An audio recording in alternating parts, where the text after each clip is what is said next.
옥삼중학교 1학년 학생 여러분 안녕하세요. 오늘은 올바른 한복 차림 중에서 한복의 우수성과 한복의 종류에 대해서 공부해 보도록 하겠습니다. 여러분들은 오늘 공부를 통해서 한복의 우수성에 대해서 말할 수 있게 될 것이고요. 한복의 종류에 대해서 설명할 수 있게 될 것입니다. 그러면 먼저 한복의 우수성입니다. 우리 한복은 우리의 기후 풍토와 생활 양식에 알맞게 정착된 우리 고유의 옷이지요. 하지만 요즘에는 생활 형태가 바뀌면서 많이 개량하여 입기도 합니다. 자, 아름답지요? 그러면 우리 한복은 어떤 우수성이 있는지 한번 알아볼까요?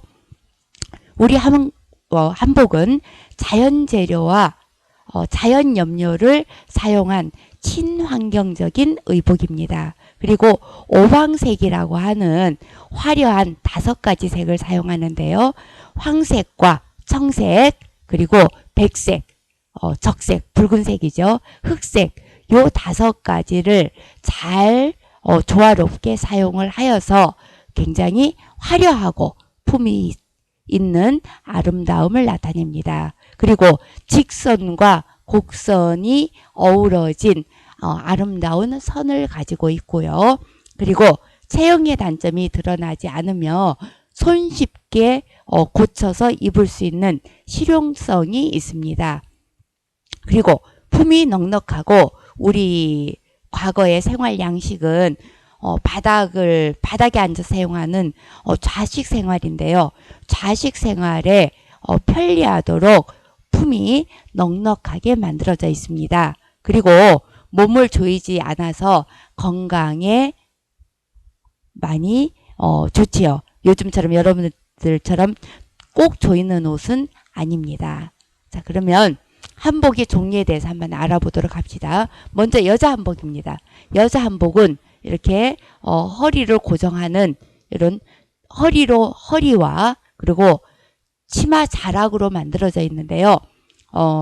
겉으로 입었을 때 겉으로 보이는 것을 겉자락, 안으로 보이는 것을 안자락이라고, 안으로 들어가는 안자락이라고 이야기를 합니다. 그리고 치마는 폭이 이렇게 넓기 때문에 여러 조각으로 이어져 있는데요. 그 조각을 폭이라고 이야기를 합니다. 그래서 예전에는 여성들이 부를 나타내기 위해서 이 폭을 굉장히 여러 쪽을 붙여서 입기도 하였습니다. 그래서 부잣집 마나님의 의상을 12폭 치마를 입었다라고도 이야기를 했습니다. 12폭을 이렇게 조각내서 붙이면은 엄청나게 풍성해 보이겠죠. 아마 여러분들은 현재는 뚱뚱해 보인다고 입지 않을지도 모르겠습니다. 자, 치마는 이렇게 여미는 서로 고정시키는 끈으로 되어 있는 허리와 폭, 겉으로 보이는 쪽을 겉자락, 안으로 들어가는 것을 안자락이라고 얘기합니다. 이것은 입는 사람 기준입니다. 그 다음에 저고리입니다. 저고리의 부위가 굉장히 여러 개인데요.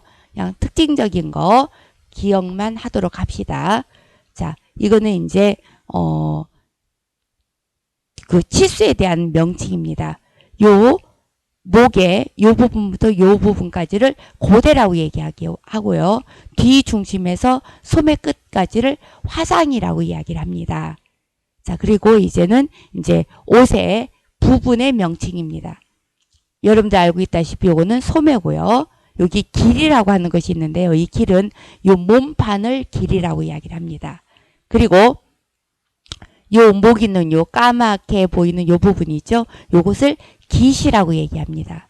그리고 깃 위에 요 하얀 거 보이나요? 요 하얀 요 부분을 바로 동정이라고 이야기를 합니다. 그래서 과거에는 이렇게 깃을 예쁜 천으로 대고요. 요 위에 동정이란 하얀 것을 덧대어서 옷의 목 부분에 때가 잘 타지요. 바로 그 부분을 요 동정이라는 하얀 천을 대어서 요는 뜯었다 붙였다 해서 세탁을 편하도록 세탁에 용이하도록 되어 있는 것이 바로 동정입니다. 그리고 옷 옷과 옷을 이렇게 앞을 여미도록 여분의 천을 대는데요. 그 여분의 천을 섭이라고 이야기를 합니다. 그리고 요 겉에 보이는 요 부분에 달려있는 이런 길다란 끈이 있고 이렇게 짧은 끈이 있는데요. 요거는 바로 요 앞부분을 여미는 것입니다. 그러니까 요즘으로 여러분들을 얘기하면은 단추와 같은 기능을 하는 것이죠. 그 단추와 같은 기능을 하는 것의 명칭을 고름이라고 얘기를 합니다. 그래서 이렇게 짧은 것은 짧은 고름. 그럼 요거는 아까 길다고 얘기했죠. 그러니까 얘의 이름은 뭘까요? 그렇죠. 긴 고름입니다. 그리고 선생님 요거 벌써 튀어나왔는데요. 요 밑에 예쁜 곡선을 이루고 있죠. 요 저고리에 끝에 요런 선을 길에 요 예쁜 곡선을 돌연이라고 얘기를 합니다. 그리고 요 소매 요 부분에 이 아름다운 곡선을 베레라고 이야기를 해요. 그래서 여러분들이 아마 우리나라 한국 단편 예전에 한국 단편 같은 걸 입으면 한복 차림에서 베레란 이야기와 옷고름 뭐 이런 동정 이런 부위의 이름이 많이 등장을 합니다. 이제 혼동을 안 할 수 있겠죠. 자, 여기 저고리이고요. 그 다음에 여기 마고자가 있는데요. 여자들의 마고자는 추울 때 저고리 위에 덧입는 옷입니다. 그리고 배자도 조끼와 비슷하게 생겼죠. 바로 저고리 위에 덧입는 방한용 추위를 막기 위해서 입는 옷입니다. 그 다음에 이제 버선이 있는데요. 버선도 이렇게 명칭이 많습니다. 들어가는 부분을 다 목이라고 하는데요. 버선목, 여기를 회목, 뾰족해서 코, 그 다음에 여기는 통통한 곳을 볼, 파여 있어서 홈, 요거는 뒤꿈치라고 얘기를 합니다. 선생님이 가려놓은 요 부분은 바로 순욱이라고 이야기를 하는데요. 요거는 버선을 신을 때 굉장히 중요합니다. 자, 그래서 여자 한복은 이렇게 치마와 저고리, 그리고 추위를 막기 위해서 입는 마고자와 배자, 그리고 양말 대신에 신는 버선이 있습니다. 그 다음에 남자 한복입니다. 남자 한복은 바지, 그리고 저고리, 그리고 조끼, 마고자, 두루마기로 되어 있습니다. 그러면 저고리의 명칭은 앞에서 이야기했고요. 바지 부분만 이야기하도록 하겠습니다. 어려울 것이 하나도 없어요. 정말 조각조각 커다란 조각을 턱턱 이어놨지요.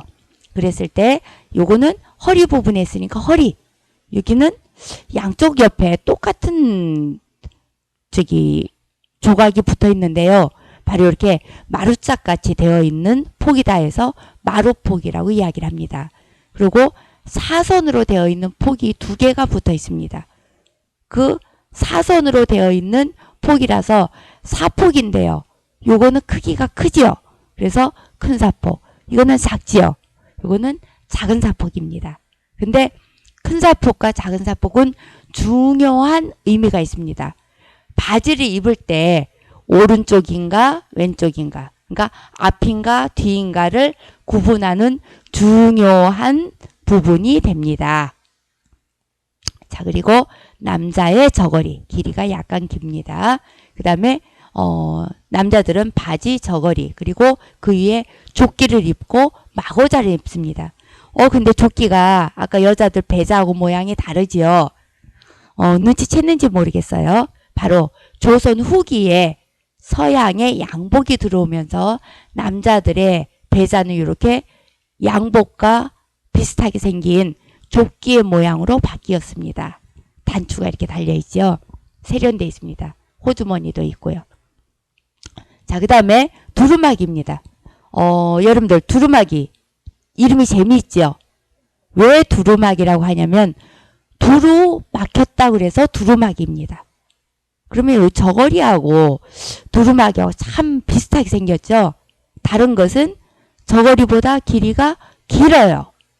그리고 이거를 두루 막으려고 해보니까 활동하기가 불편해요. 그래서 양쪽 옆에 삼각형의 천을 댔는데요.